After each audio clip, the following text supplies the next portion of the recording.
네, 안녕하세요. 2025년 1월 24일 안식일 교과입니다. 그래서 일기 4과죠. 그래서 겸손함으로 연합함이라는 제목입니다.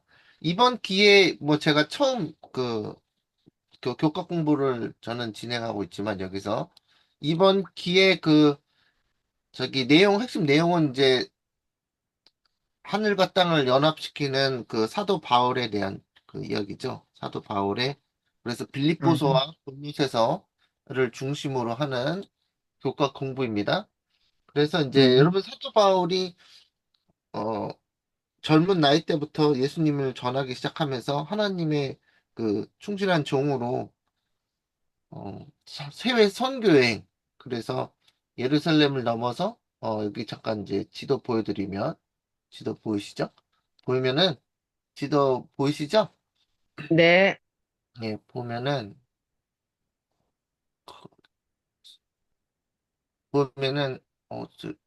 저기가 없어졌네. 자, 이 맨 밑에 보면 예루살렘이 여기 있어요. 보이세요? 맨 밑에? 지도 맨 밑에 잠깐만요. 쪽으로 예루살렘이 음, 있거든요. 여기. 예, 있네요. 네, 맨 예, 밑에. 보여요. 예, 예. 예. 맨 밑에 여기 예루살렘인데 지금 펜이 안 써져가지고, 음. 펜이 지금 여기 사용해야 되는데, 펜이? 어, 여기 줌에서는 펜이 안 써지네. 어쨌든, 그, 예루살렘이 맨 밑에 있는데, 한참 이 빨간 줄 타고 올라가면은, 여기 음, 안디옥이고, 그 다음에, 예, 서쪽으로, 왼쪽으로 가면요, 여기가 지금 갈라디아, 뭐, 갑바도기아, 비두니아, 아시아. 그래가지고, 여기가 이제 지금의 트르키의 음, 지방입니다. 그래서 일곱 교회가 여기 보시면 중간쯤에 아시아라고 써진 곳에 에베소 교회 여기가 있고요. 뭐 두아디라 교회 있고 일곱 교회가 여기 아시아, 소아시아라고 합니다. 지금 아시아라 그러면 한국, 일본, 중국을 아시아라고 그러는데 당시에는 소아시아 지방이죠. 여기를 아시아 지방이라고 그랬습니다. 그래서 여기에 일곱 교회가 있고 또 이 빨간 줄 타고 가다 보면 바다 건너서 조금 더 가면은 조금 더 가면은 이 빌립보라는 지방이 있습니다, 여기. 바다 예, 건너야 돼요. 그리고 이제 여러분 잘 아시는 아테네, 그리스가 여기입니다. 마케도니아라는 지역이 그리스 지역에 지금 현대. 그래서 이제 이 그리스 지방만 해도 완전히 이방인들 중에 이방인이죠. 예? 그래서 이방인들 중에서도 이방인들이 이제 여기죠. 그리스 여러분 아시죠? 아리스토텔레스, 플라톤, 예? 플라톤, 뭐, 엄청 유명한 사람들, 철학자들이 여기서 살았던 사람들 있잖아요. 근데 어, 거기 지방에서 아레바옥으로 광장에서 연설도 하고, 사도 바울이요. 그 다음에 지금 지도상으로 안 나왔는데 더 왼쪽으로 가면 그게 이제 로마, 이탈리아 반도거든요. 이 바다 어, 건너서. 그러니까 이제 거기 진짜 엄청나게 멀잖아요? 엄청나게? 그래요. 예. 그래요. 근데 이게 지도를 보시면은 여기 음, 밑에 보면은 자가 있어요. 자, 밑에. 예, 대해라고 쓰는데 이렇게 자가 빨간색 있죠, 이거. 세 칸. 예, 세 예, 칸이 지금 300km입니다. 세 칸이. 세 음, 칸이 300km. 이 자로 치면은 그러니까는 300km, 600km, 900km, 1200km, 1500km. 로마까지 2000km가 넘어요. 음, 그죠? 그러니까는 이제 사도 바울이 하나님의 복음을 전하기 위해서 얼마나 많이, 그죠? 얼마나 많이 이동하고, 그다음에 우리가 지금 공부하는 데는 빌립보 맨 위에 빌립보라는 지역은 이 그리스 쪽 반도 그쪽에 있고, 배 타고 갔고, 그다음에 거기서 이제 감옥에 있으면서 이제 감옥에 갇히면서도 하나님께 찬양 드렸던 바울과 실라 이야기가 나오죠.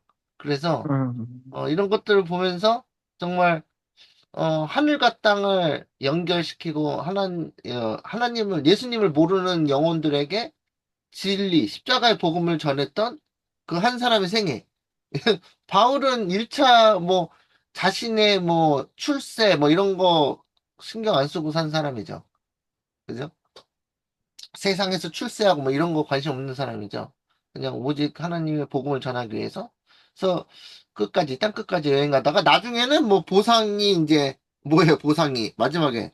보상이? 뭐, 순교. 세상에서 잘 나가다가 출세한 게 아니라 순교를 했어. 그래서 세상적으로 보면은, 어우, 바보 멍충이처럼 살았네.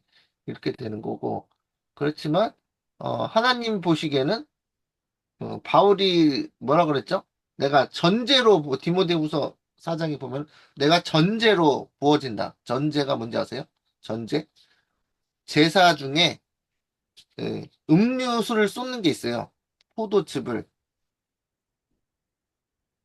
제단에다가 쏟는 게 있어요. 그게 뭐예요? 사도 바울이 순교함으로써 피를 흘리는 게 하나의 제사라는 거예요. 제사. 음, 예. 음, 그래서 전제로 부어진다. 그걸 써놨었어요. 그래서 감옥에 있으면서 사도 바울이 그 순교당할 거를 알았습니다. 그래서 내가 마지막으로 내가 최후의 길을 하나님의 일을 다 완료하고 나중에 전제로 부어질 것이다. 전제로 부어진다는 것은 하나님 앞에 자신의 피를 쏟으면서 헌신한다는 그 얘기입니다. 그래서 그 신기한다는 뜻이겠지. 그래서 이제 순교한다는 걸 이제 나타냈고 그래서 이제 이 바울의 생애를 딱 일부분 보여준 게 이번 교과고요. 그런데 이제 오늘 그 교과 제목은 겸손함으로 연합함이라는 제목입니다. 사과. 네, 기억 좀 한번 보겠습니다. 마음을 같이하여 같은 같이요. 사랑을 사랑을 가지고 가지고 뜻을 기쁨을 충만하게 합하며 하여 한 마음 한 마음을 품어 나의 기쁨을 을 충만하게 하라. 리버서 2장 네. 24절. 2절과 4절입니다. 점점점은 약간 생략한 게 있고요. 그래서 마음을 같이 하고 같은 사랑을 가지고 뜻을 합하며 한 마음을 품어 나의 기쁨을 충만하게 하라. 그래서 이제 사도 바울은 이제 빌립보의 감옥에 갇혀 있어서 옥중서신이라고 그러잖아요. 옥중서신. 음, 감옥에서 편지를 썼다. 그래서 옥중서신이잖아요. 그래서 감옥에 있는데 사단이 빌립보 교회를 분열시키고 있었다는 거죠. 그래서 편지를 써서 마음을 같이하여 같은 사랑을 가지고 뜻을 합하며 한 마음을 품어 나의 기쁨을 충만하게 하라. 이게 어떤 기분이냐면 그 옛날 그 왕이 그 자녀들을 낳으면 왕 밑에 있는 황제나 뭐 왕이나 밑에 왕자들이나 황자들이 서로 싸워요, 안 싸워요? 예, 싸웁니다. 왜 싸우냐면 황제 자리냐 왕 자리를 누가 차지하느냐 이 왕위 쟁탈전이 벌어집니다. 그러는 그 부모님 마음은 어떨까요? 부모님 마음. 안 좋죠. 말씀하시죠. 예. 형제들끼리 형제 우애해야 되는데 서로 죽이고 난리예요. 그게 조선시대에도 일어났었죠. 이방원. 예, 조선시대 그 이성계의 아들 이방원이 이제 다른 왕자들을 다 죽이고 자기가 왕되잖아요. 그래서 음, 그 이성계의 마음은 어땠죠? 이성계의 마음은 어땠을까요? 아, 잘했다. 네가 제일 강한 놈이구나. 이랬을까요? 그게 그러니까는 아니겠지. 예수님의 입장에서 보면은 지금 사도 바울이 쓴 글이긴 하지만 예수님의 입장에서는 그 형제들끼리 자신의 아들과 딸들끼리 그 서로 불협하고 분열되고 싸우는 것이 굉장히 슬픈 일입니다. 슬픈 일. 그래도 아랑곳하지 않고 싸웁니다. 예수님이 그냥 슬퍼하시던지 말던지 그냥 응? 응? 우리가 정통인데요. 당신들은 이단이고 당신들은 이제 뭐 화형대에 보내서 태워 죽여야 되고 이게 이제 교회 안에서도 벌어질 수도 있고 교회 밖에 그 디나미네이션이 다른 그 교파가 다른 사람끼리도 벌어지고 하여튼 지금도. 그런데 이제 제목은 뭐냐면 겸손함으로 연합함. 그래서 그 분열이 되고 서로 분열되고 투쟁하고 싸우는 것이 뭐 여러 가지 이유가 있겠지만 그 중에 하나가 이제 겸손하지 못해서 그렇다. 그거죠. 겸손하지 못하기 때문에 그런 일이 일어난다. 그래서 서론에 보면 우리가 모세처럼 그리스도 학교에서 훈련을 받을 때, 학교인데 그 그리스도의 학교입니다.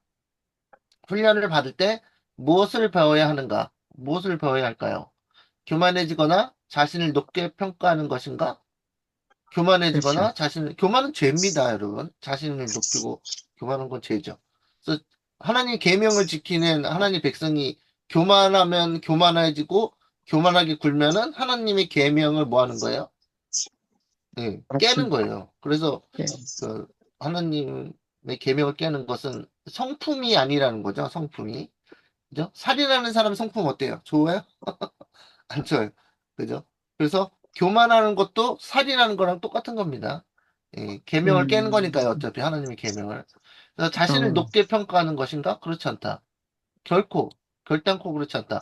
이 학교에서 더 많이 배울수록, 이 예수님의 학교에서 더 많이 배울수록 우리는 온유함과 겸손한 마음으로 더 잘하게 될 것이다.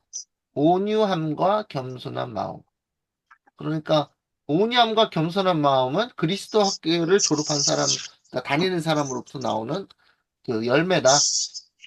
어디에서 음, 숨소리가 나는데 어디에서 날까요? 음. 네. 자, 그래서 우리가 알아야 할 모든 것을 배웠다고 생각해서는 안 된다.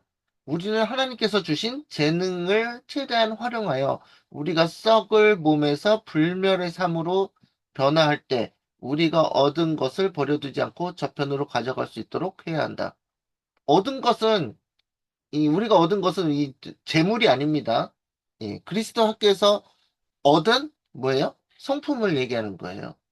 그래서 그래서 그리스도와 그분의 구속 사업은 끝없는 영혼의 시대를 통해 우리의 연구 주제가 될 것이다. 원고에 있는 말씀이었습니다. 그래서 우리는 그 교회에서 연합해라. 교회에서 이제 분열하지 말고 서로 싸우지 말라. 이거죠. 자, 여기 교과에 나와 있는 내용을 읽어드릴게요. 분열을 경험하는 교회가 연합하기 위해서는 그리스도의 모본을 따르며 성경에 대한 같은 믿음을 갖는 것이 필수적이다. 이기심, 다툼으로 갈라진 교회는 분쟁을 잠잠하게 하고 조화를 이루게 하는 성령의 도움이 필요하다. 우리는 마음을 바꿀 수 없지만 하나님은 하실 수 있으며 성령을 통해 제시되는 권능의 말씀이 모난 우리 마음을 영적으로 변하게 도와줄 것이다. 성화, 얘기죠. 성화. 자, 창조주 하나님이 인간이 되셔서 우리를 위해서 희생하신 그 사랑, 그리스도의 겸손과 희생의 모범은 영혼을 통해서도 다 헤아릴 수 없는 놀라운 경건의 비밀이다. 그랬습니다. 그래서 이제 교회에서 일어나는 이제 그런 것은 겸, 그, 다시 말씀드리지만 오순절 때 성령 받기 전에는 제자들이 그 예수님 십자가 전에는 서로 다퉜습니다. 다 아시는 내용이죠? 서로 다투면서 어, 막 시기 질투하고 서로 높고자 했어요. 그러니까 예수님께서 얼마나 답답하셨으면 그 최후의 만찬의 날 예수님께서 발을 씻기셨잖아요, 제자들의. 여러분 어때요? 여러분 그 성만찬 예식하고 세족 예식하면은 어, 그 세족 예식 발 씻어주는 사람 어떤 사람을 고르세요? 만만한 사람? 예? 어떤 되는 사람을 대로 고르세요? 했는데요. 되는 대로 했어요? 아니, 왜 아니, 그냥 짝지가 없는 사람하고 했는데, 전번에 언제야, 12월 달에 할 때, 11월 달에 할 때, 김순희 집사님이 먼저 와서 날 보고, 음, 이경남, 나하고 둘이 하자, 이러더라. 음, 음. 사실 그 세종예식 아무리 한다 그래도 이제 우리가 하라고 이제 명령을 받았지만 아무리 한다 해도 이 성령을 받지 않으면요, 계속 다른 사람을 섬겨야 되겠다는 생각이 없고 자신이 섬기를 받아야 된다고 생각을 하게 됩니다. 여러분 다 아시겠지만 이 인간의 모든 역사가요, 서로 섬김을 받고자 했습니다. 네. 군림하고자 했고, 왕이, 신하들을 이렇게 뭐, 발 씻어주나요? 야, 너 아니요. 대신, 나 대신 네가 죽어라. 이게 그거잖아요. 나는 중요한 사람이니까 절대 죽으면 안 돼. 예? 아니야. 내가 지금 내가 죽으면 안 돼. 나는 정말 이 하나님의 사업에서 중요한 사람이야. 내가 죽으면 안 돼. 사도 바울이 그럴 수 있잖아요. 그럴 만한 사람이잖아요. 사도 바울이. 그렇지 않나요? 사도 바울이 난 감옥에 있으면 안 되는 사람이야. 맞잖아요, 여러분. 맞아요. 사도 바울처럼 감옥에 있으면 안 되는 사람이 어디 있어요? 사도 바울. 근데 하나님 예수님께서 왜 사도 바울을 감옥에 가두셨을까요? 허락하셨을까요, 그걸? 아니, 예수님 직접 집어넣은 건 아니지만 그 환경을 허락하셨을까요? 사도 바울, 아니, 하나님께서 가장 구원해야 될 사람이 누구예요? 사도 바울이죠. 왜? 사도 바울처럼 선교 열심히 한 사람 누가 있다고? 사도 바울, 하나님이 그 사도 바울을 감옥에 가둬두면은 하나님이 손해지, 하나님이. 그죠? 그래서, 그런데, 예수님께서는 사도 바울이 감옥에 있는 것을 허락하셨습니다. 다 이유가 있겠죠? 예, 그건 뭐 지난, 뭐 1, 2, 3과를 통해서 이제 배운 그 내용인데, 어쨌든, 어, 내가 대단하다. 내가 정말 대단한 사람이야. 나야 정말 대접받아야 되는 사람이야. 그렇게 생각하면 이제 큰일 납니다.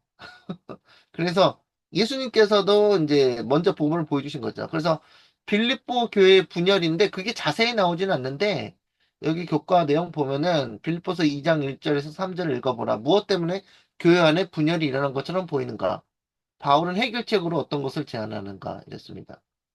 그래서 그러므로 2장 1절 빌립보서 2장 1절 교과 성경 내용을 보면 그러므로 그리스도 안에 무슨 권면이나 사랑의 무슨 위로나 성령의 무슨 교제나 긍휼이나 자비가 있거든 마음을 같이하여 같은 사랑을 가지고 뜻을 합하며 한 마음을 품어 아무 일에든지 다툼이나 허용으로 하지 말고 오직 겸손한 마음으로 각각 자기보다 남을 낮게 여기고 여러분 여러분도 그렇게 하세요? 어, 다른 교회에 있는 다른 사람을 나보다 더 낮게 여기세요? 어, 더 낮게 여기세요? 그렇게 하라고 이제 명령을 하고 있죠. 예수님의 명령인데, 사도 바울의 글이긴 하지만, 각각 자기 일을 돌볼 뿐더러 또한 각각 다른 사람들의 일을 돌보아 나의 기쁨을 충만하게 하라. 그러니까 예수님이 이렇게 기뻐하신다는 얘기죠. 사도 바울은 이제 왜 이렇게 나의 기쁨을 충만하게 이렇게 얘기했냐면, 이 빌립보에 있는 교인들이 사도 바울이 그 표현을 빌자면 내가 해산하는 고통을 통해서 너희들을 낳았다. 이런 식으로 얘기를 했습니다.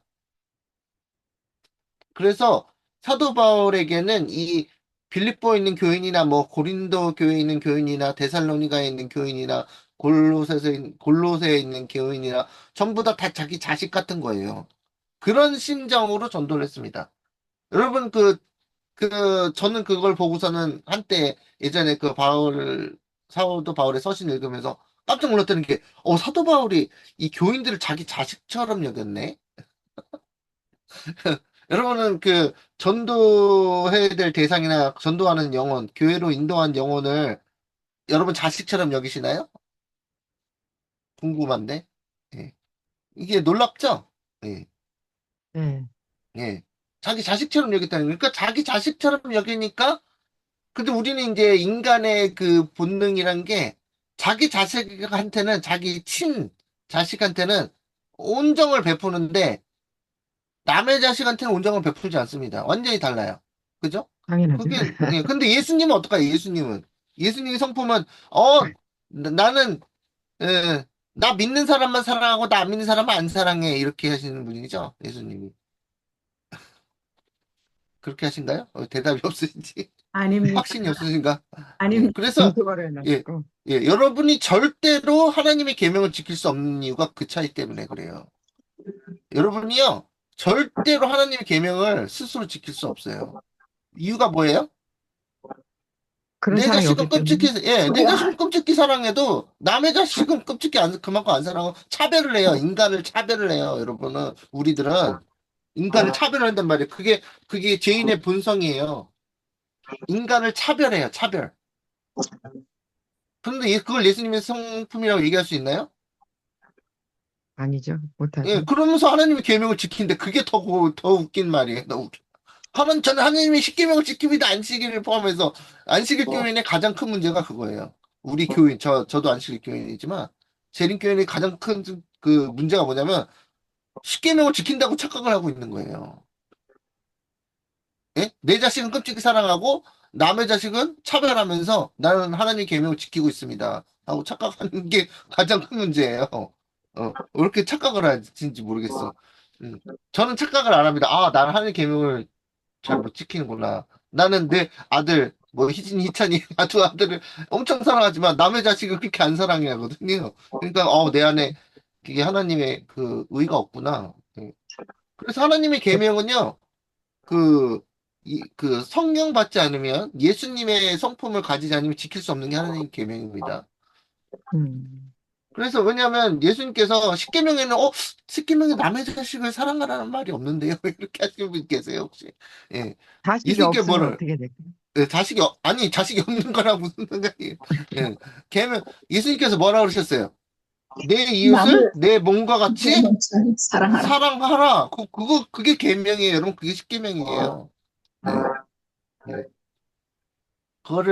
그래서 그거를 이해 못 하시는 분들이 재림교회 안에서 십계명을 지킨다고 착각을 하고 있다는 거죠. 이거, 저기, 이거 어떻게 해야 되지? 자, 그래서 사도 바울이 말씀하시는 건, 여기는 말하는 거는 아무 일에든지 다툼이나 허용을 하지 말고 오직 겸손한 마음으로 각각 자기보다 남을 낮게 여기고, 그죠? 마음을 같이하여 같은 사랑을 가지고 뜻을 합하며 한 마음을 품어. 그래서 그런 사람들을 왜 이렇게 하냐고 그러냐면, 사랑이 없으면은 연합이 안 되는 게 뭐냐면, 사랑하는 자식들과는 연합이 될 수 있습니다. 사랑을 베푸니까. 근데 사랑하지 않는 남의 자식과 남들은 연합이 잘 안 돼요. 왜요? 그들을 자식처럼 사랑하지 않으니까. 그거 아시겠죠? 예, 그래서 교회 안에서는 한 형제다. 형제끼리도 사랑하기, 뭐, 그냥 남보다는 쉽죠. 그래서, 형제끼리 사랑하는 모습을 보여라. 그렇게 하지 않으면, 뭐예요? 예수님을, 예수님의, 하나님의 아들과 딸이라고 얘기할 수 없다는 거죠. 그래서, 네, 그거 잘 생각해 보시고요. 그래서 허영과 교만의 결과. 그래서 여기서 보면은 아무 일이든지 다툼이나 서로 싸워. 허영심 아시죠? 허영심. 허영으로 하지 말고. 그런데 여기 살아남는 이들 311페이지 보면은 이렇게 돼 있습니다. 빌립보 교회에 편지하면서 자기가 회심하기 전의 경험에 대하여 바울은 이렇게 말한다. 바울이 회심하기 전에 바울은 엘리트였습니다. 엘리트. 여러분 다 아시죠? 바울이 뭐라고 그러는지 보세요. 그러나 나도 육체를 신뢰할 만하니 만일 누구든지 다른 이가 육체를 신뢰할 것이 있는 줄로 생각하면 육체를 신뢰할 만하니라는 거는 당신의 지금 얘기하는 거 보면은 평판과 자신의 업적을 얘기하고 있는 거예요. 육체적, 인간적인 업적. 그 교회 안에서의, 신앙 안에서의 업적을 얘기하는데 보세요. 나는 더욱 그러하니 내가 8일 만에 할례를 받고, 유대인이야. 8일 만에 할례를 받았어. 구약에 나온 대로. 이스라엘 족속이야. 하나님의 족속이에요. 그죠? 이스라엘 족속. 정통이야. 성골이야, 성골. 그 다음에 어디 지파예요? 이스라엘 족속인데? 베냐민 지파다. 나 36 초중고 다 나왔어. 완전 성골이야. 베냐민 지파야. 다 그러는 거랑 마찬가지예요. 히브리인 중에 히브리인이요.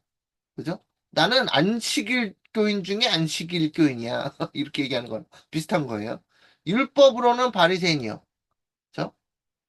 바리새인들이 율법 엄청 열심히 지킨 거 아시죠? 나름 지킨 거 같죠, 나름. 열심으로는 또 뭐라 그래요? 교회를 핍박하고, 육신의 자랑으로. 나는 열심으로는 교회를 핍박하고, 율법의 의로는 흠이 없는 자로라. 이렇게 얘기했어요. 사도 바울이. 그죠? 그래서 이 사람들이, 그, 그, 사도 바울이 사울이었을 때, 사내들인의 공의원이었고, 여러분 스테반 아시죠? 스테반이 돌 맞아 죽을 때, 거기에서 돌을 직접 이따만한 바위 같은 돌을 들어가지고 스테반의 머리를 깨뜨리진 않았지만 던져서 아주 참혹한 현장이죠.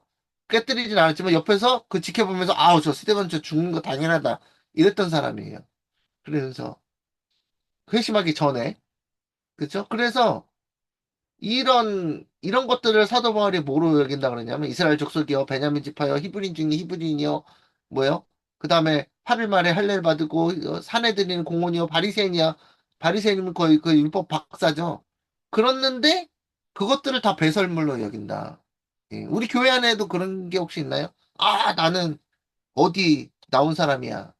이렇게 어디 나온 사람이야. 나는 모태교인이야. 그런 사람도 있을 수 있고. 그런 것들이 아무런 의미가 없습니다. 네, 여러분이 신앙하는데 당연히 복 받았다는 저건 되죠. 안식일 교인으로 태어나고 안식일 교회 안에서 자라났다는 건 어떤 큰 복을 받았다는 증거는 되죠. 근데 이제 그것이 어떤 내가 허영을 부릴 만한 교만할 만한 이유가 되지 하나님의 계명을 어길 만한 근거는 되지 못한다는 것입니다. 그래서 오직 그가 자기보다 남을 낮게 여기고 겸손하게 해라. 그래야지 겸손하게 대해야지 뭐가 돼요? 예수님을 아는 거예요. 예수님의 마음을 겸손하게. 그래서 교회 안의 분열, 그리스도인이라고 공언한 자들이 자제력의 결핍으로 말미암아 얼마나 자주 영혼의 원수에게 문을 여는가. 영혼의 원수는 이제 사탄입니다. 사탄에게 그릇된 감정을 지배하기 위한 노력은 거의 없고 사탄에게 이용거리가 될 모든 말을 억제하는 노력이 없으므로 세상 사람들도 부끄럽게 여길 분열과 알력이 보편적으로 교회 안에 존재하고 있다. 교회에서 선거 운동합니다, 막. 그래서, 예. 높은 자리를 차지하려고. 이게 인간의 욕망의 특징이 뭐냐면, 여자분들도 그런 경우가 있겠지만은, 남자들의 특징은 뭐냐면, 이게 올라서는 거예요. 남들 위해. 이게 조직폭력배처럼, 교회 안에서 다른 사람 위에 군림하려는 게 이게 남자들의 그게 있어요. 여러분, 여기 남자분 계신가 모르겠네. 다 여성분들인가? 근데 남자분들의 그 특징이 뭐냐면, 여성분보다 그게 더 심해요. 그 남자분들의 저거 중에 하나가 뭐 여성분들에서 여성분들의 약점이 있겠지만 남성분들의 그 약점 뭐냐면 다른 사람 위에 서려고 그래서 제자들이 그렇게 시기 질투하고 막 서로 올라서려고 싸웠습니다. 그래서 그 엄마도 불러오고 엄마도 불러서 당신의 날 임하실 때 내 아들을 예수님의 오른편에 다른 아들은 왼편에 앉혀달라고 막 그러잖아요. 치맛바람이 불었잖아요.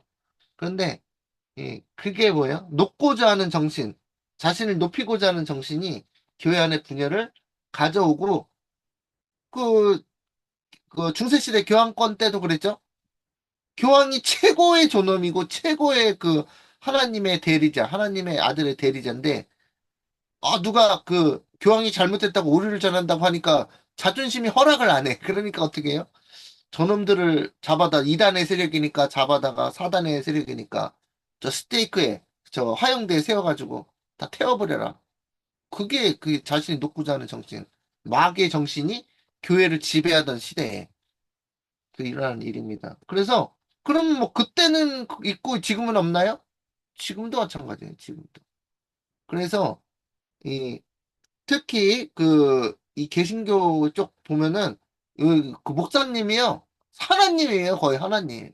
그 한국의 그 교회 그 유명한 목사라고 있는데 전 뭐라고 있는데 그분이 별명이 빤스 목사예요. 빤스 목사.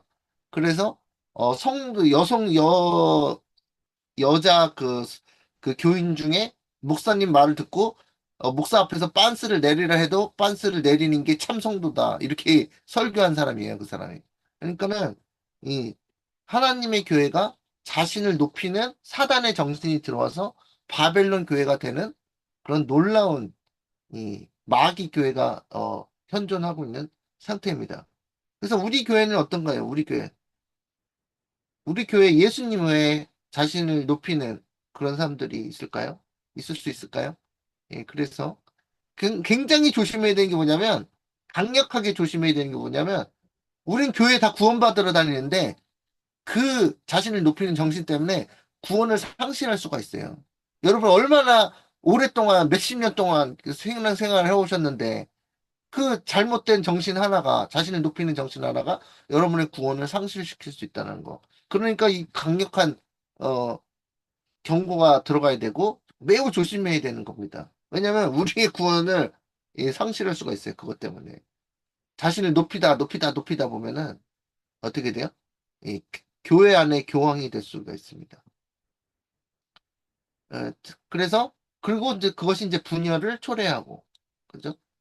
그래서 세상 사람도 부끄럽게 여길 분열과 알력이 보편적으로 유니버설하게 교회 안에 존재하고 있다. 그래서 교황이 나오고 예, 하나님 같은 목사가 나오고 뭐 이런 거예요. 그래서 문제들은 사탄의 앞에 나열되고 교회를 분열시키며 파괴시키기 위한 그의 뱀과 같은 지혜와 재능을 활용할 기회를 사탄에게 주게 된다. 그래서 오늘 교과 주제는 그 겸손함으로 연합한다는 게 얼마나 중요한지 아시겠죠? 그래서 보면은 연합의 근원 월요일 소집 보겠습니다. 빌립보서 2장 3절 4절 읽어보라. 바울은 교회 안에서 연합을 위해 어떤 실질적인 조치를 권고하는가? 아무 일에든지 다툼이나 허영으로 하지 말고 오직 겸손한 마음으로 각각 자기보다 남을 낮게 여기고, 그죠? 각각 자기 일을 할 뿐만 아니라 다른 사람의 일을 돌보아. 뭐 하라는 거예요? 다른 사람의 일도 돌봐주고, 이렇게. 예수님이 자신의 일을 돌보는 것보다 다른 사람의 일을 돌봐주고 병든 자를 낫게 하고 진리를 전파하셨잖아요. 그래서 이제 이기적으로 사는 게 아니라 이타적으로 살아야 된다. 근데 말은 이제 다 알잖아요, 여러분. 이기적으로 살면 안 돼. 근데 여기서, 어, 이기적인 사람이 이타적으로 사는 건 노력으로 되는 게 아닙니다, 여러분. 노력으로 되는 게 아니에요. 원래 그 본성 자체가 악으로 기우는 경향을 갖고 있기 때문에 이타적으로 사는 거는 어, 그냥, 나 이기적으로 살면 이타적으로 살아야지. 그리고 그다음부터 이타적으로 사는 사람이 어디 있어요? 어느 사람 없습니다. 뭐예요? 예수님으로부터 의를 받아야지만 그렇게 이타적으로 살 수 있습니다. 그래서 우리가 그 신경 써야 되는 부분이 뭐냐면 성령을 받는 것이 가장 중요하다는 거예요. 하나님의 마음. 그래서 오늘 나오죠? 그 유명한 성경절. 너희 안에 이 마음을 품으라. 곧 그리스도 예수의 마음이. 그게 성령 받으라는 얘기예요. 성령은 이퀄 뭐예요? 예수님의 마음이에요. 그거 아시죠? 예, 성령 따로 예수님 마음 따로 있는 게 아닙니다. 성령 받으라는 얘기는 예수님의 마음을 품으라는 얘기예요. 그래서 그거를 해야지 뭐가 돼요? 어, 이 겸손함도 이루어지고 사랑으로 연합하는 것도 이루어집니다.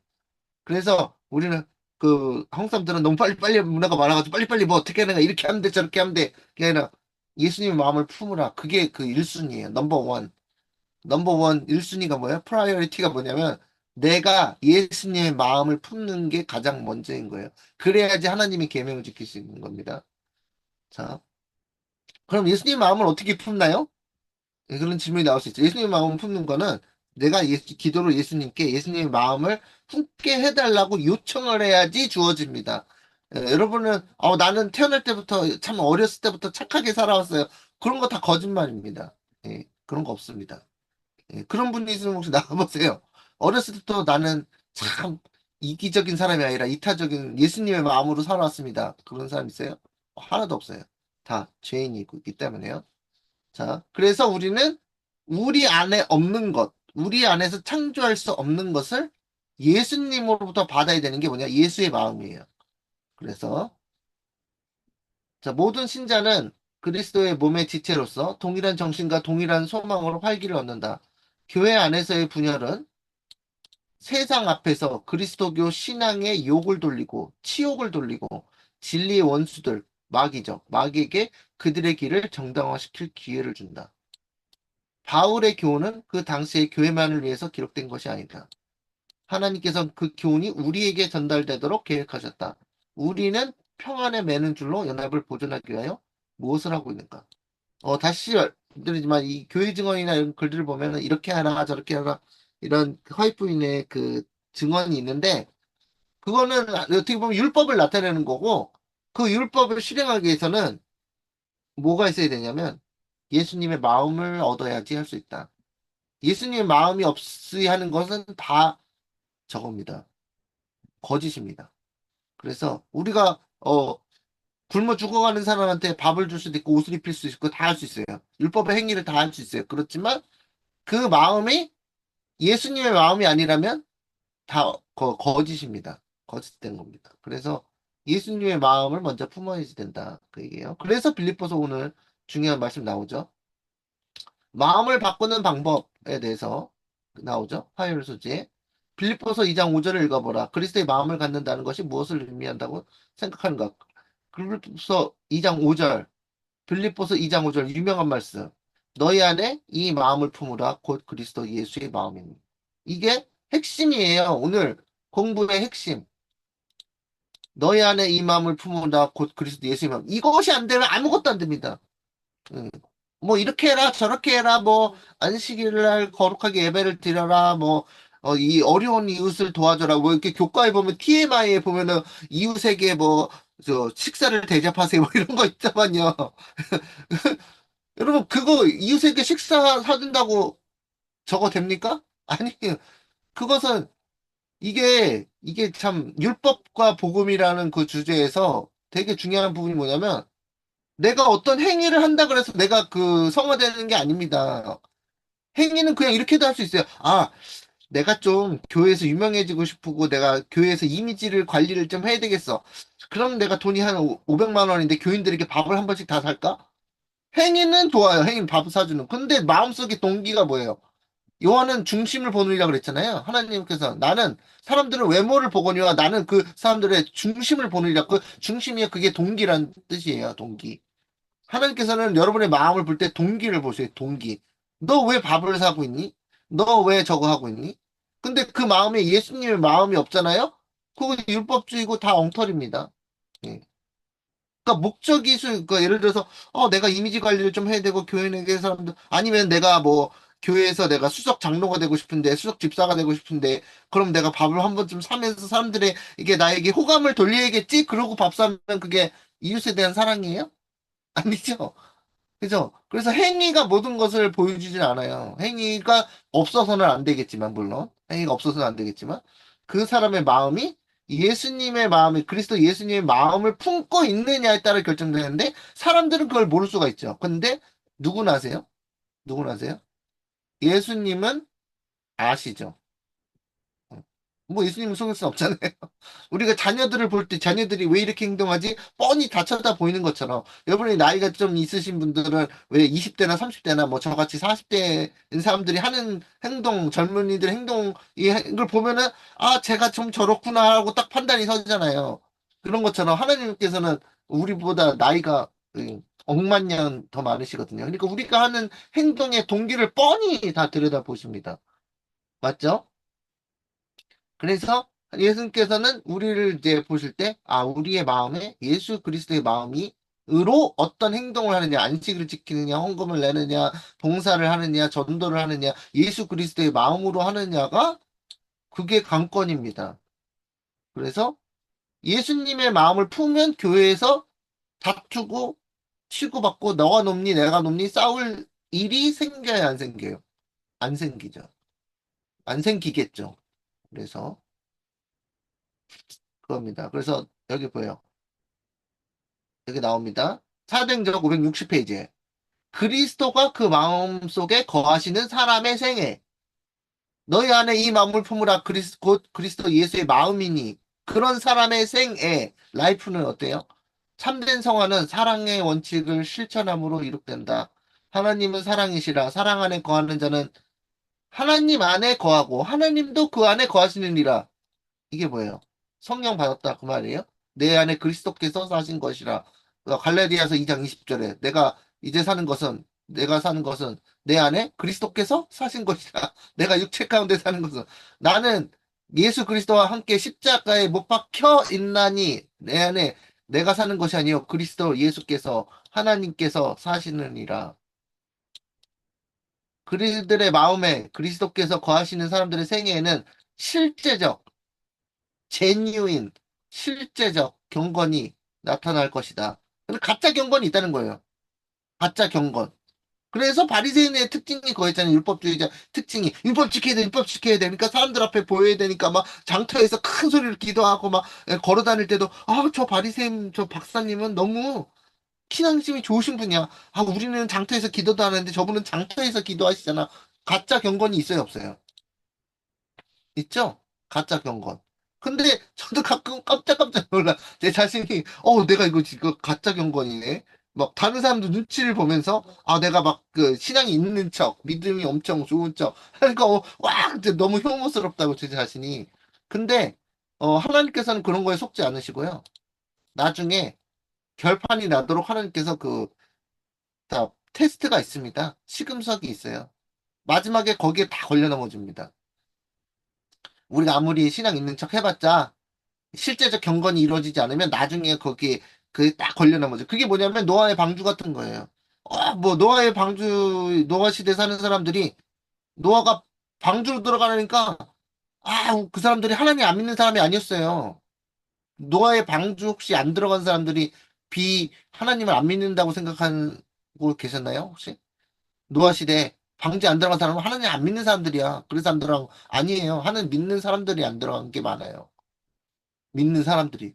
그래서 나중에는 노아의 방주에 딱 들어가라 그랬는데 하나님이 실제적으로 경건을 나타내는 사람은 방주에 들어가게 돼 있고 가짜 경건을 이룬 사람은 방주에 못 들어가게 돼 있는 게 하나님의 테스트예요. 그걸 아세요? 그래서 우리 자신을 하나님을 기만할 수가 없고 속일 수 없습니다. 그래서요, 실제적으로 제자 중에도 유다 같은 사람은 딱 저기 어떻게 돼요? 제외되죠.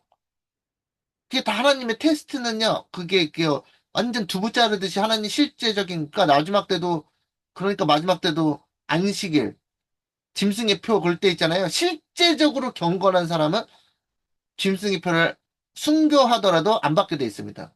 근데 가짜 경건인 사람 짐승의 표를 받게 돼 있어요. 안식일 교인일지라도 솔기민 집에 나오죠. 이름뿐인 명목상으로 이름뿐인 안식일 재림교도인들이 안식일을 전하는 거를 막 반대했다고 나오죠. 초기문 집에. 그래서 어, 실제적 예수님이 거하시는 사람의 그리스도인에게는 실제적 경건이 나타날 것이다. 그래서 하나님의 그 만들어 놓은 테스트를 통과하게 되어 있습니다. 품성은 순결하고 향상되고 고상하고 영화롭게 될 것이다. 품성이 누구의? 우리 같은 죄인의 품성이 어떻게 된다고요? 순결하게 된다고요. 이거 믿으시나요? 그러니까 내가 지금 실제적으로 순결하든지 안 하든지 간에 예수님이 그 죄인 안에 거하시면서 그 사람을 거룩하게 성품을 변화시킬 때 그 사람의 성품이 순결하게 되고 향상되고 고상하고 나중에 영화롭게 지성소 이야기죠. 영화롭게 된다는 것을 믿으시나요? 아멘. 그러니까 내가 되든지 상관없어요. 나는 안 돼도 그냥 내가 안 되니까 아무도 안 될 거야라는 게 아니라 예? 내가 혹시 안 되더라도 그런 사람이 나타날 것이다. 그게 14만 4천이다. 아니 근데 그런 사람 있어요. 진짜 우리 교회 다니면서 야 예수님처럼 성품 가진 사람이 어디냐? 내가 눈을 씻고 봐도 내 주위에 내가 한 사람도 못 봤다. 그런 사람 있습니다. 진짜로. 예, 우리 교인 목사님들 그렇게 얘기하는 사람 봤어요. 예, 그래서 그런 사람 없다. 그냥 예수님의 은혜로 다 구원받는 것이지 우리가 뭐 어떻게 변하느냐. 그런 사람도 있습니다. 그래서 안 믿으면 그거를 이제 믿는 게 믿음으로 말미암는 의입니다. 어, 순결한 교리가 의의 행위와 섞이고 하늘의 규례가 거룩한 행실과 혼합될 것이다. 화이트분이 이렇게 증언했는데 이게 과연 진리냐? 그리스도가 그 마음에 속에 거하시는 사람의 생애. 그렇죠? 성령 받은 사람이 남을 미워할 수 있을까요? 난 성령을 받았어. 근데 옆집, 저기, 우리 교회 나온 집사가 너무 미워. 정말 싫어. 꼴보기 싫어. 근데 나는 성령을 받았어. 그게 말이 돼요, 여러분? 말이 돼요, 여러분? 한 분도 대답을 왜 안 해주세요? 이게 말이 됩니까? 예? 예? 난 성령을 받았다. 할렐루야! 그러고서 방언도 막 하고 그러는데, 이제 일요일 교회는 같은 게 방언하죠. 근데 옆집 그 여집사가 엄청 싫어. 어떤 장로님 엄청 마음에 안 들어. 정말 교회 안 나왔으면 좋겠어. 뭐, 그런 마음이 들어가면 그 성령 받은 걸까요? 악령 받은 걸까요? 판단이 되시죠? 네. 우리 교회 신앙은 좀 솔직하게 해야 됩니다. 아, 내 안에 그리스도가 거하시니까 내 안에 그리스도가 거하시는데 다른 사람을 아, 미워하고 증오하고 그런 것은 이제 기독 그 사상을 이해하지 못한 것이죠. 그렇게 믿는다면. 그래서 어, 내 안에 사단이 거하느냐 예수님께서 거하느냐 그 둘 중에 하나입니다. 그래서 그리스도만 많이들이 성경에서 가장 강력하고 아름다운 말씀을 여기는 빌립보서 2장 5절 8절을 읽어보라.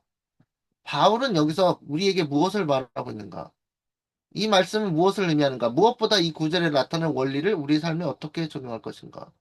필립보서 2장 5절에서 8절 이겁니다.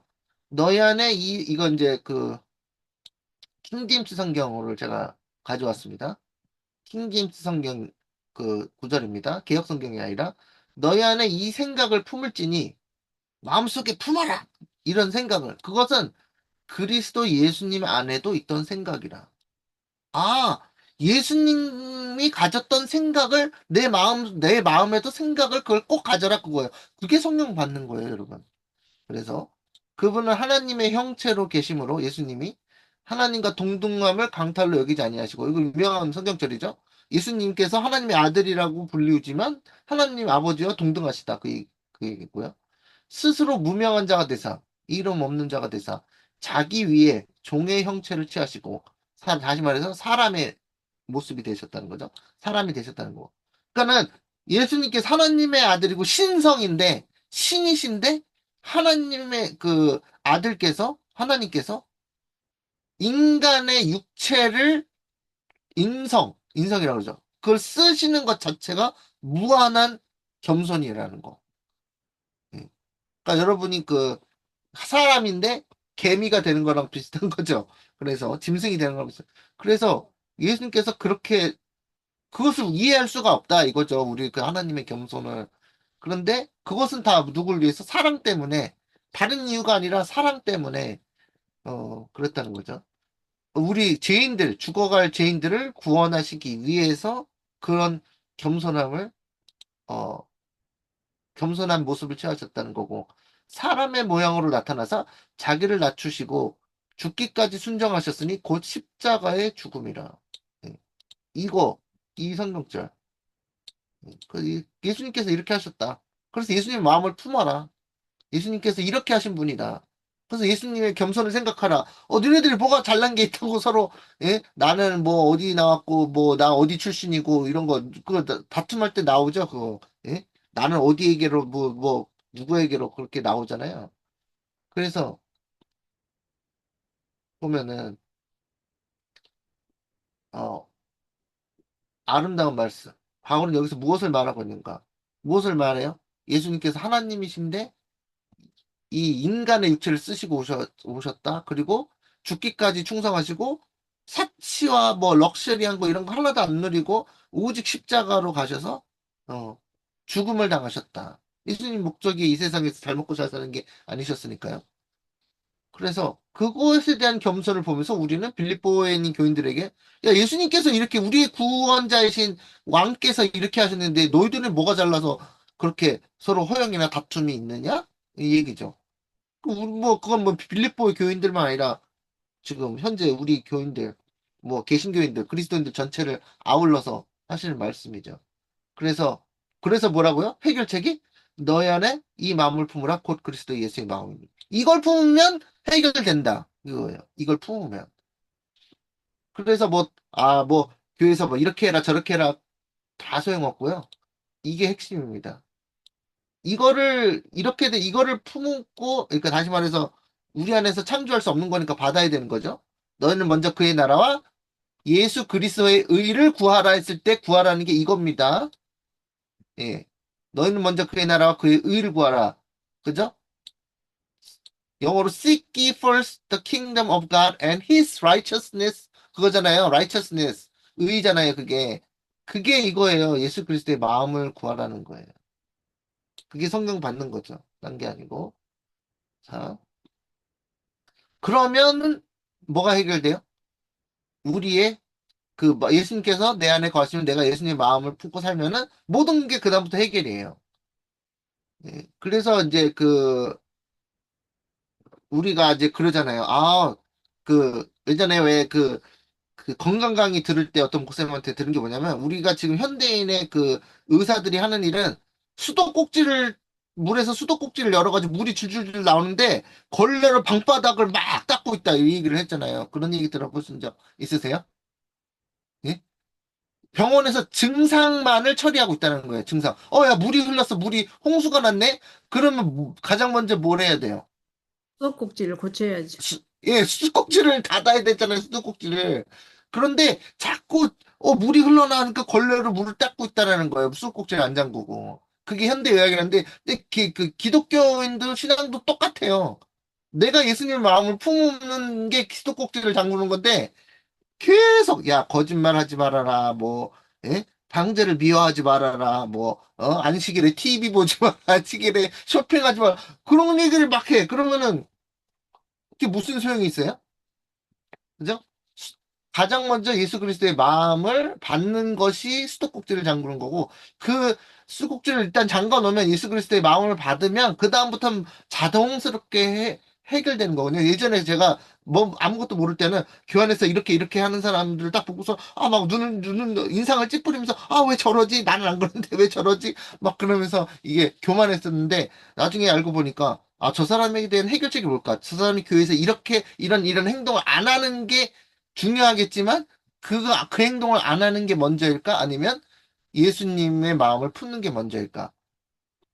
예수님 마음을 품으면 자동으로 어떤 분이 막 말씀 집회에 왔는데 그분이 이제 앞에 나와서 발표를 하시면서 우리 교회 벌써 들어온 지 얼마 안 돼가지고 그분이 나오는데 여성분인데 이게 짧은 치마 미니스커트를 정장으로 투피스를 입고 나왔어. 그러니까 막 사람들이 막 난리가 났어. 막 그러면서 예? 어떻게 거룩한 말씀 집회에서 투피스 정장 입고 나왔는데 짧은 치마를 저렇게 입고 나와서 다리를 드러내고 이렇게 앞에서 얘기를 하냐 막 난리가 났었거든요. 근데 그분이 이제 그런 행동한 게 좀 뭐 잘못한 거긴 하지만 문제는 뭐가 있어요? 마음에 있는 거죠, 마음에. 그래서 그분이 행동을 고친다고 그리스도인이 되는 게 아니라 예수님의 마음을 품으면 행동은 저절로 뭐 술 마시던 사람이 예수님 만나 술을 안 마시게 되는 거지 술을 안 마신다고 그리스도인이 되는 게 아니잖아요. 그죠? 그런 거랑 비슷하다고 보면 됩니다. 어, 여기 재림교회 성경구석 7권 903페이지입니다. 그리스도께서는 가장 높은 지위를 내려놓고 무한한 높이에서 내려와 인간의 모습을 취하셨습니다. 그분은 어떤 인간의 모습이든 선택하실 수 있었습니다. 이게 무슨 말이냐면 어떤 인간의 모습이든 선택할 수 있다는 걸 잘생기게, 응? 엄청 멋지게, 백마탄 왕자처럼 그렇게 아주 그 귀족 가문에서 왕족으로 태어날 수도 있었다는 거죠. 그러나 위대함과 지위는 그분에게 아무것도 아니었으며 가장 낮고 겸손한 삶을 택하셨습니다. 그래서 말 구유에서 그분은 베들레헴에서 태어나셨고 한쪽 집안은 가난했지만 세상의 주인이신 하나님이 그분의 아버지셨습니다. 그래서 예수님께서 내가 인류의 2000년, 4000년이 지난 다음에 내가 그 이스라엘 땅에서 좀 베들레헴에서 태어나야 되겠는데 좋은 집안 골라봐. 야, 그냥 저기 천사들 빨리 좋은 집안 골라봐. 빨리 알아봐. 귀족 가문 그래 거기 좋겠다. 그리고 키는 180 이상. 콧대는 얼마나 높고 뭐 눈은 크고 뭐 머리는 뭐 금발이고 뭐 이렇게 태어나실 수도 있었다는 거예요. 예.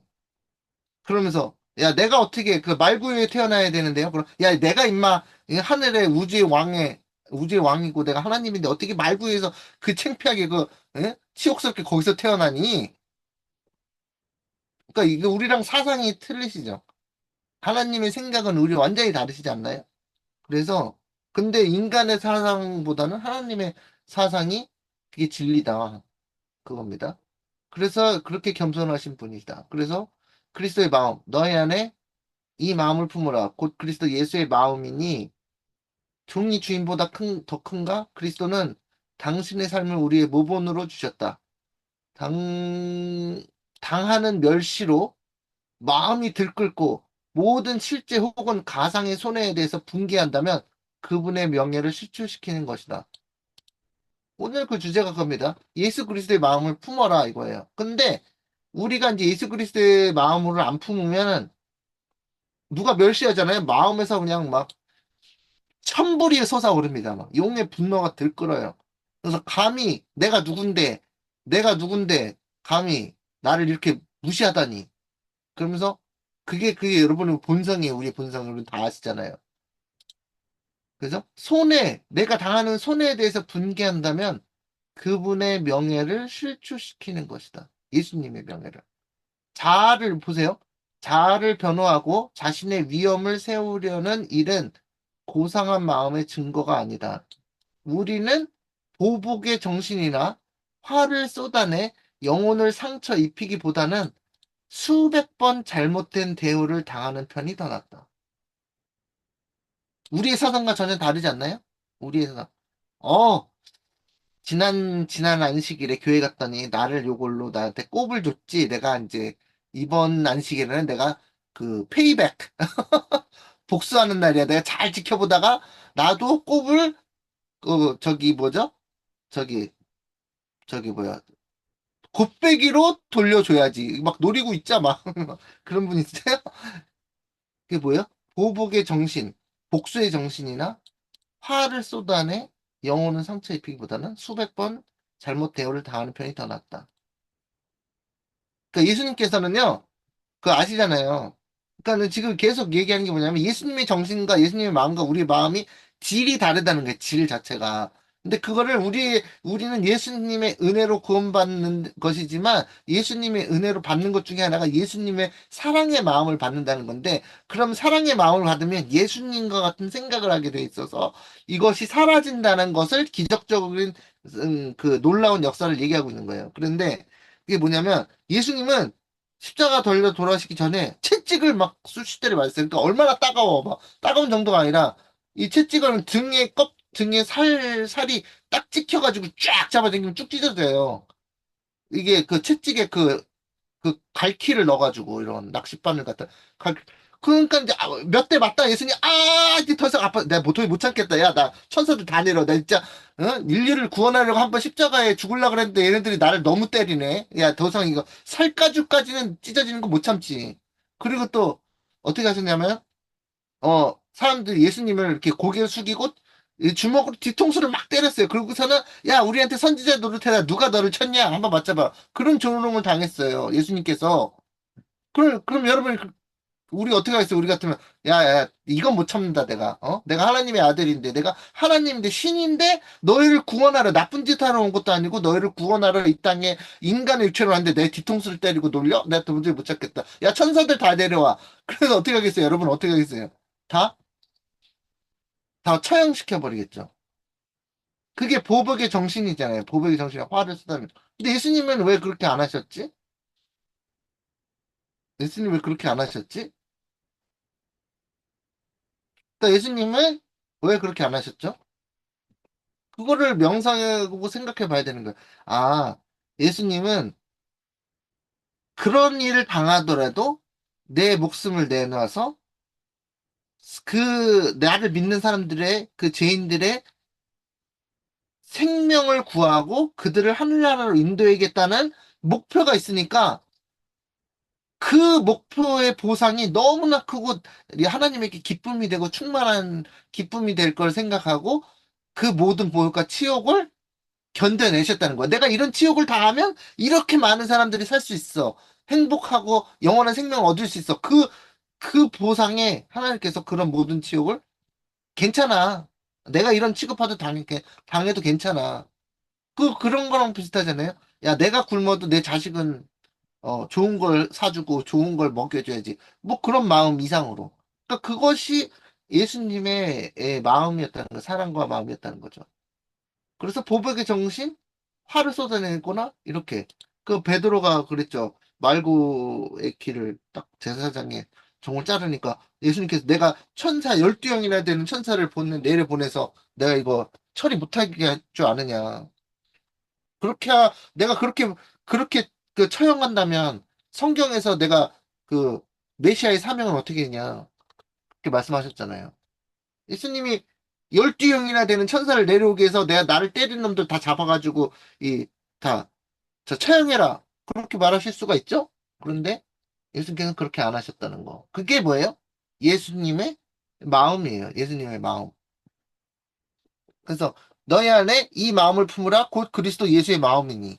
그래서 우리가 그런 마음을 안 품으면 하나님 예수님의 명령을 뭐 하는 거예요? 예수님 명령을 불복종하는 겁니다. 어떻게 인간이 그럴 수가 있어요? 예수님 명령하셨는데 너희 안에 이 마음을 품으라 곧 그리스도 예수의 마음이니. 바울이 명령했다고요? 아니죠. 예수님 하나님의 명령입니다. 하나님의 명령이에요. 그런데 우리는 이제 순종하기 쉬운 것들은 순종하고, 그건 좀 말이 안 된다. 그래서 우리 생각해가지고, 그건 것도 좀 말이 안 된다. 그것은 뭐예요? 거절해요. 하나님 계명을 안 따라요. 그래서 하나님 계명 지키는 게 쉬운 게 아닙니다, 여러분. 예. 바리새인들이 율법을 지킨다 그래놓고 예수님을 죽이려고 그랬잖아요. 살인하지 말라 그랬는데 예수님을 혐오해서 증오해서 죽이려고 그랬어요. 그래서 하나님 계명을 지키는 게 절대 쉬운 일이 아닙니다. 음. 그래서 하나님 계명을 지키기 위해서는 해결책 다시 한번 말씀드리면 너희 안에 이 마음을 품으라 곧 그리스도 예수의 마음입니다. 자, 목요일 소지 보겠습니다. 경건의 비밀. 로마서 8장 3절, 히브리서 2장 14절, 18절, 히브리서 4장 15절을 읽어보라. 예수님의 낮아지심과 인성을 취하신 일에는 어떤 특징이 있는가? 자, 여기 나오죠? 여기 지금 2장 5절에 여기 2장 7절에 스스로 문명한 자가 돼서 자기 위에 종의 형체를 취하시고 사람들의 모습이 되셨다. 사람의 모양으로 나타나셨다. 엄청난 무한한 겸손. 그 다음에 로마서 8장 3절 여기 나왔죠? 율법이 육신으로 말미암아 연약하여 할 수 없는 그것을 하나님은 하시나니 곧 죄로 말미암아 자기 아들을 죄 있는 육신의 모양으로 보내요. 육신의 죄를 정하사 육신을 따르지 않고 그 영을 따라 행하는 우리에게 율법의 요구가 이루어지게 하려 하심이라. 이거 유명한 성경절인데 그리스도 예수 안에 있는 자에게는 결코 정죄함이 없나니 그 나오죠? 8장 1절부터. 그래서 여기에서 보면은 율법이 육신으로 말미암아 연약하여 할 수 없는 그것을 이게 무슨 뜻이냐면 인간은 육신을 입고 있기 때문에 연약해서 율법의 요구를 이뤄낼 수가 없다 그 얘기예요. 이해하셨죠? 우리는 전부 다 육체를 입고 인간이기 때문에 연약해서 율법을 요구를 이룰 수가 없어요. 율법의 요구를 여기 나왔죠? 율법의 요구 나오잖아요. 그런데 그것을 하나님은 하신다고 얘기했어요. 하나님은.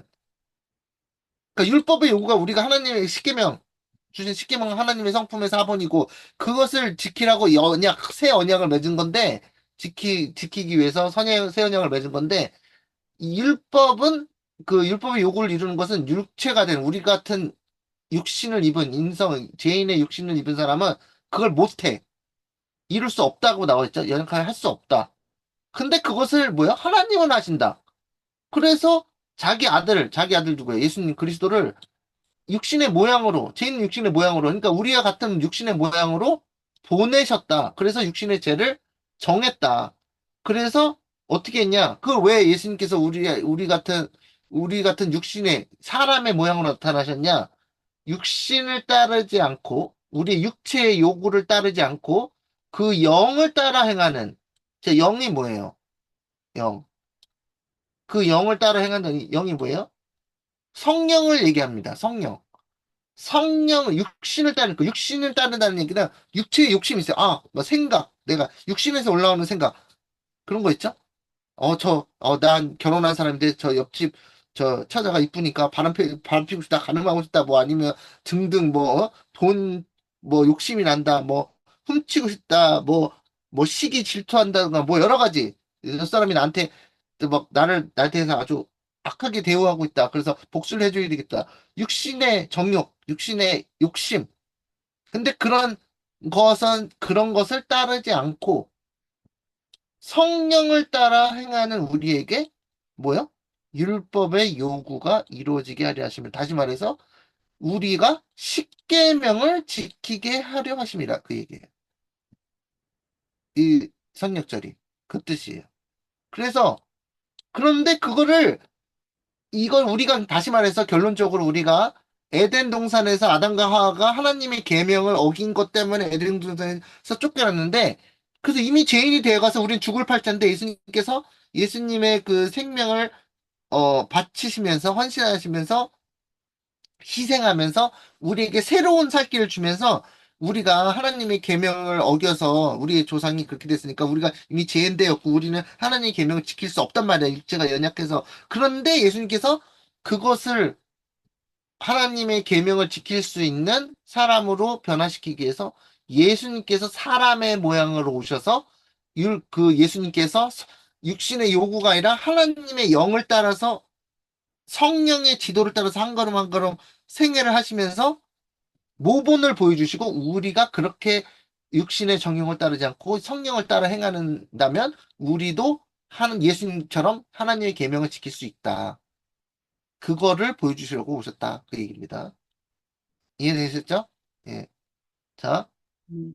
그래서 중요한 게 뭐냐면 예수님께서 성육신 하신 것 자체가 여러 가지 그 이유가 있겠지만 여러 가지 이유 중에 하나가 뭐냐면 육신이 약하니까 못 하잖아. 근데 예수님께서 육신이 입어도 할 수 있어. 그 내가 보여줄게. 그래서 예수님이 오신 거예요. 사람의 모양으로.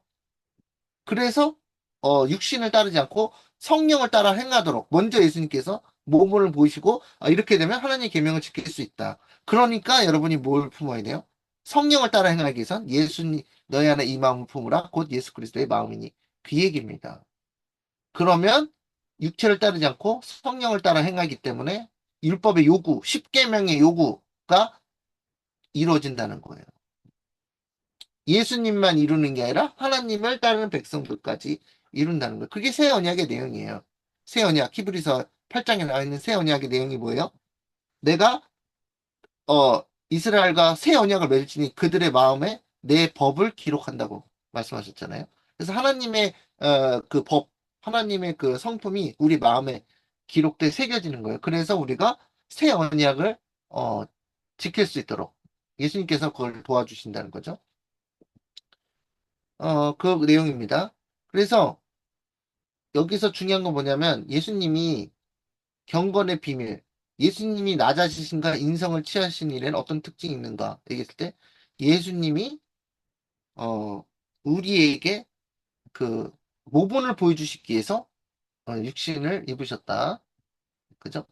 그래서 자녀들은 혈과 육에 속하였으면 그도 또한 같은 모양으로 혈과 육을 함께 지니심은 자, 하나님의 자녀들은 이 땅에 사는 죄인들은 혈과 육에 속하였기 때문에 육신을 태어났기 때문에 그도 예수님도 또한 같은 모양으로 혈과 육을 함께 지니심은 죽음을 통하여 죽음의 세력을 잡은 잡고 마귀를 멸하시며 그래서 예수님께서는 십자가의 죽음을 통해서 하나님의 사랑을 드러낸과 동시에 마귀가 이루려는 그 목적을 멸하시고 또 죽기를 무서함으로 한평생 매어 종노릇하는 모든 자들을 놓아주려 하심이니 한평생 매어 종노릇하는 모든 자들 종노릇한다는 얘기는 우리가 종이 아니잖아요. 근데 누구의 종이라는 사단의 종이라는 얘기예요. 죄의 종. 나오죠. 로마서에 보면 죄의 종, 의의 종. 죄의 종에서 떠나서 의의 종에 이르느니라.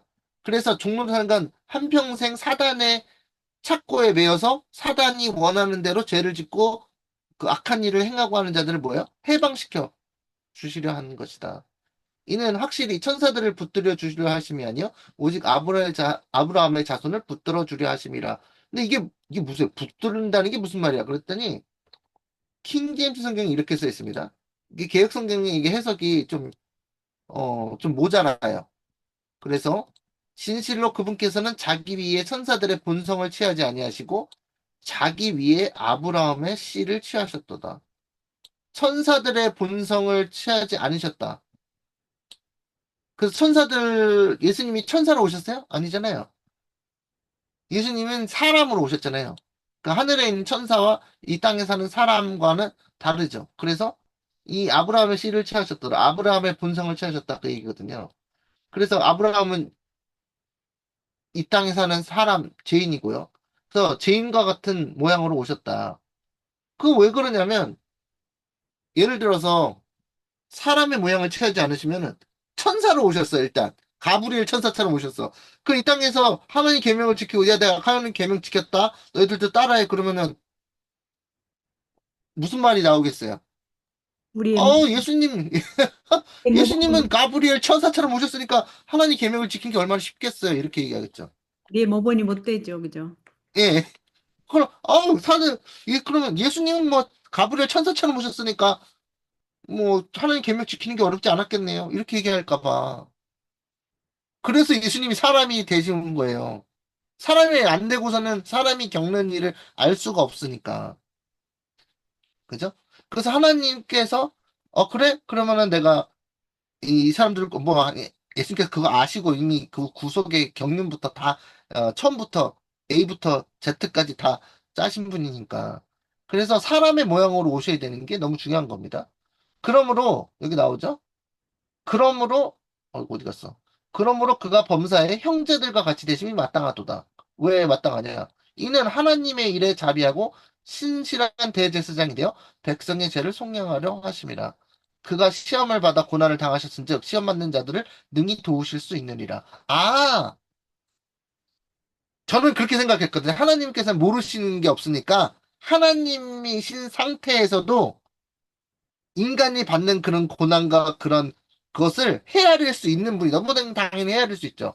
그런데 예수님께서는 내가 대제사장이 되기 위해서 이제는 여러분 대제사장이 되는 것도 그 민족들의 대표를 민족들 인간들의 대표를 상징하기 때문에 대제사장이 천사가 될 수가 없습니다. 그래서 대제사장이 되시려면 인간이 되셔야 돼요. 그래서 인간의 대표로서 대제사장이 되신 건데 다시 말해서 인간이 되셔서 인간들이 받는 시험과 고난을 당하시면서 인간들이 이런 고난을 당하고 있구나. 그러니까 같은 죄인들이 이런 시련과 고난을 받을 때 내가 더 잘 도와줘야 되겠다. 그렇죠? 시험 받는 자들을 능히 도우실 수 있느니라. 예수님께서 이렇게까지 하셨다 이겁니다. 예. 저는 이렇게 생각했는데 뭐 전 잘 모르겠어요. 그 하나님의 마음을 정확히 100%알 수 없는데 하나님이시니까 당연히 아니까 하나님이신 상태에서도 도우시지 않느냐. 그랬더니 하나님께서 그 우리를 더 잘 도우시기 위해서 인간의 모양으로 오셔서 인간의 모습으로 다 보여주신 거예요. 이렇게 따라해라 모본으로. 그러면 더 따라하기 쉽잖아요. 그러니까 하나님께서 그냥 야 그냥 내가 하나님이니까 너네 내가 하는 대로 다 따라해. 그게 그 이슬람입니다. 이슬람. 이슬람은 이제 이슬람 종교들은 하나님 신이 인간의 육체를 썼다는 것 자체를 인정하지 못해요. 그들의 그 머리 사고 방식을 이해가 안 돼.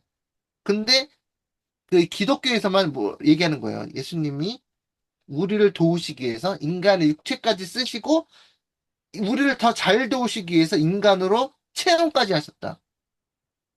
그죠? 그래서 히브리서 4장 15절에 이렇게 되어 있습니다. 우리에게 계신 대제사장은 예수님은 우리의 연약함의 감정을 몸소 느끼지 못하시는 분이 아니요. 라고 그랬어요. 그러니까 아까 전에 우리가 로마서 8장 3절에서 얘기했죠. 육신이 연약함으로 말미암아 율법을 이룰 수가 없다라는 걸 아시죠? 하나님께서. 그런데 그걸 아시는데 예수님께서 우리의 연약함의 감정을 몸소 느끼지 못하시는 분이 아니다. 모든 점에서 우리가 똑같이 시험을 받으셨을 때 죄는 없으신 분이다. 이게 여기 중요한 게 이거죠. 죄는 없다. 다시 말해서 그 예수님께서 우리의 연약함을 같이 느끼기 위해서 죄가 있으시다. 그 얘기를 절대 하는 게 아니고 우리가 인간의 육신을 입고 살아가는 인간의 육신을 입고 살아가는 우리의 연약함을 몸소 느끼시기 위해서 느끼시고 잘 도와주시기 위해서 인간의 육체를 입으셨다. 그 얘기입니다. 그래서 그런데 이제 우리의 모본이 되셔야 되니까 죄가 있으면 안 되죠. 그래서 죄는 없어지는 분이시라.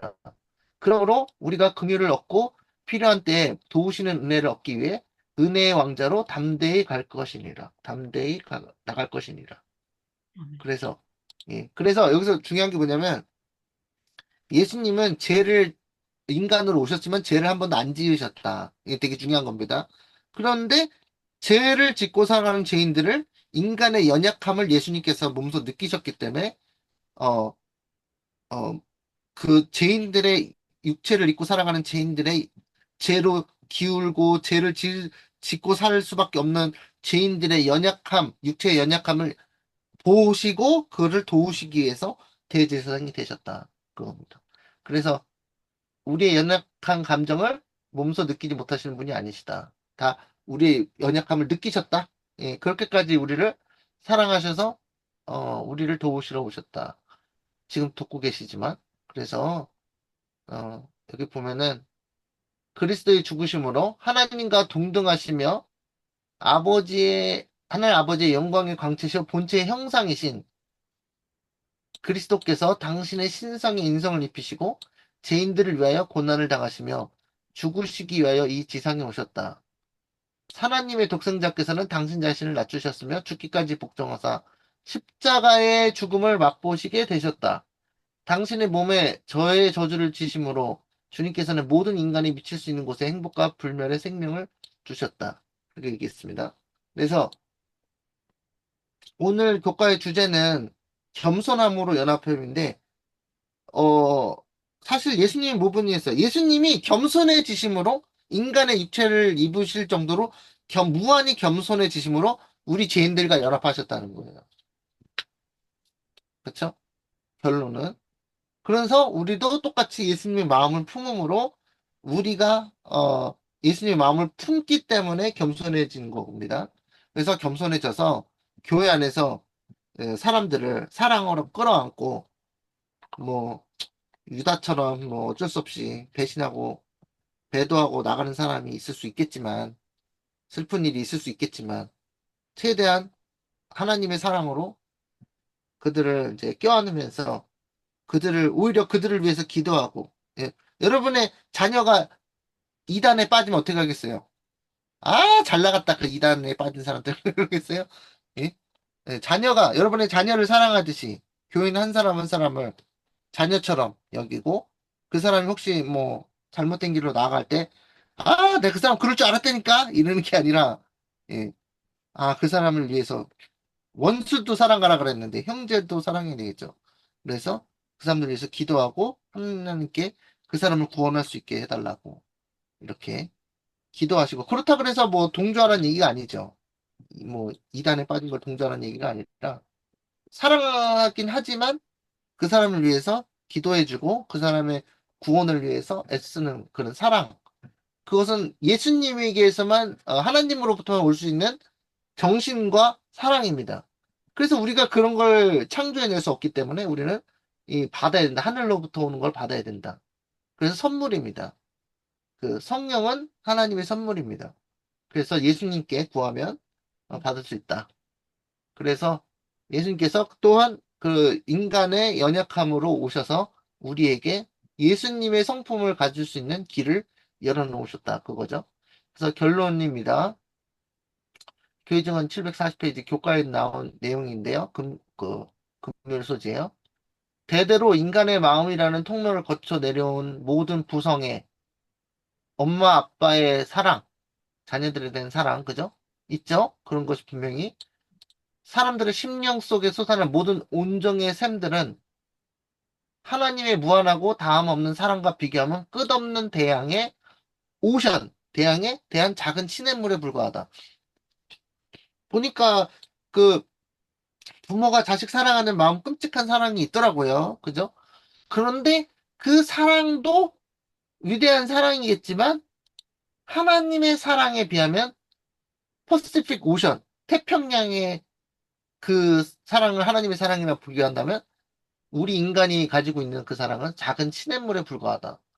그런데 이 하나님에 대한 크신 사랑을 모르고 자꾸 우리가 가지고 있는 인간적인 사랑을 하나님의 그 위대한 사랑과 비교해서 내가 이 정도면 착한 사람이지, 내가 이 정도면 사랑이 있는 사람인지 착각하면 안 된다는 거예요. 그래서 하나님의 의와 예수 그리스도의 의와 인간이 어느 정도 만들어내는 의는 하늘과 땅 차이라는 겁니다.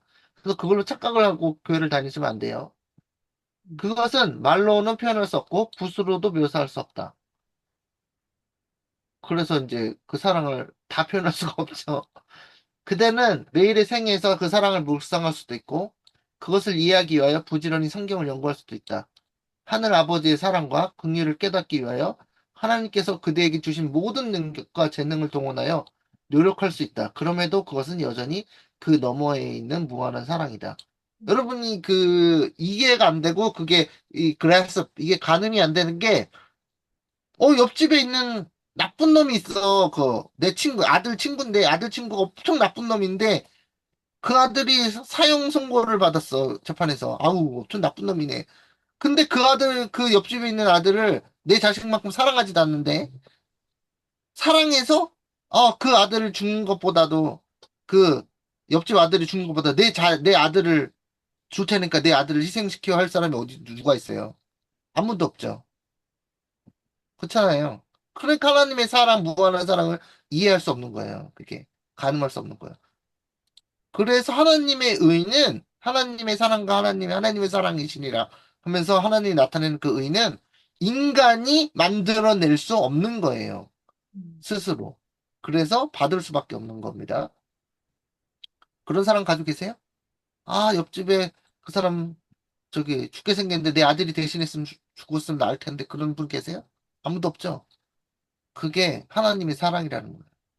그대는 오랜 세월 동안 그 사랑을 연구할 수 있지만 세상을 위하여 아들을 내어주시고 죽게 하신 하나님의 사랑의 길이와 넓이와 깊이와 높이를 결코 완전히 헤아릴 수 없을 것이다.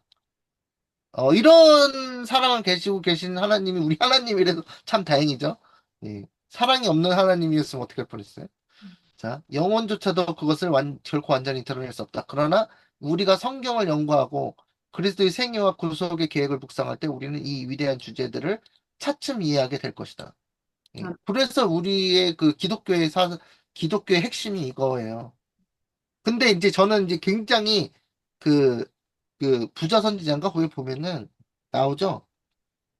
무한하신 사랑의 하나님 아버지일지라도 그의 가장 사랑하는 독생자 아들을 그러니까 의인들이 아니야. 죄인들을 살리기 위해서 희생물로 내어놓는 것이 그 하나님의 아버지의 마음의 투쟁이 아닐 수 없었다 그랬어요. 그게 좀, 약간, 와, 그렇구나. 하나님 아버지에게도 예수님을 너무 사랑하기 때문에 예수님을 사랑하는데 얼마큼 사랑했어요. 하나님의 사랑인데.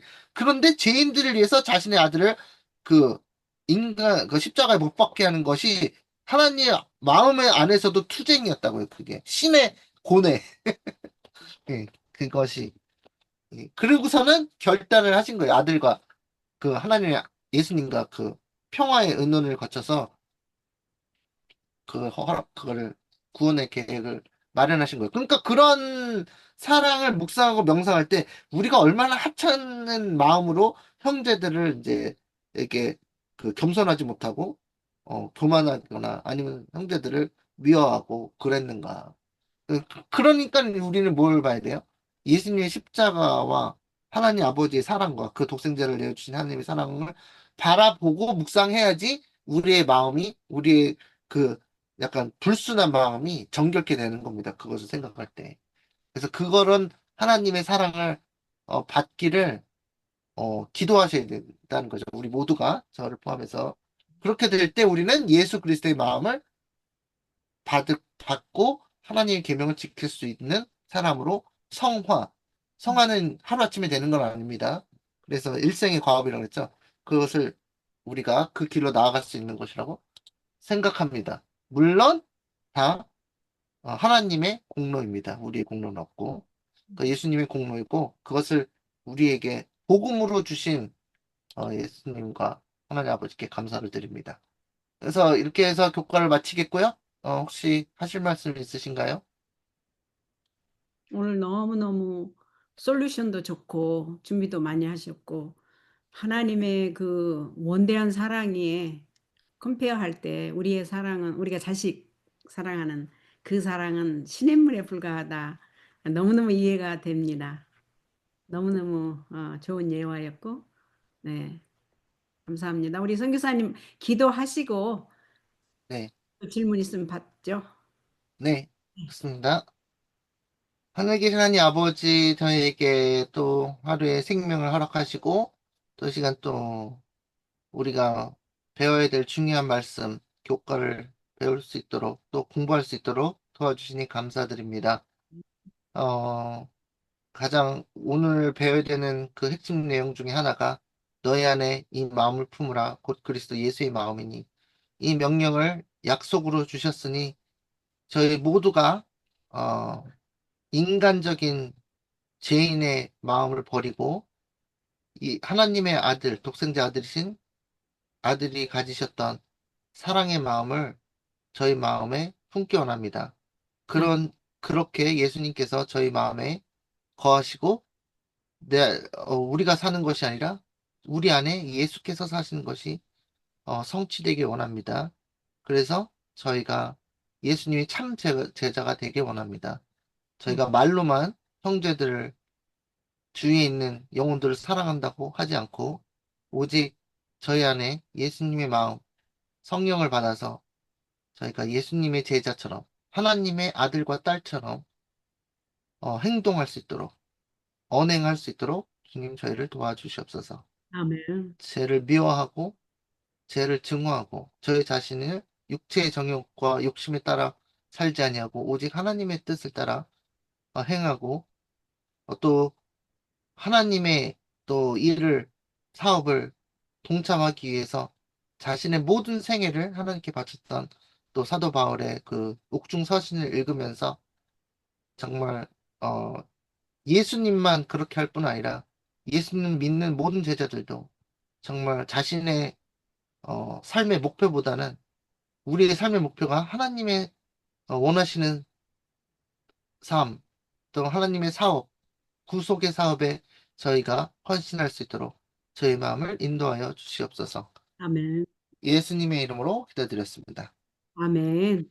감사합니다. 네, 감사합니다. 다 뮤트가 돼 있어서. 저 녹음 하시는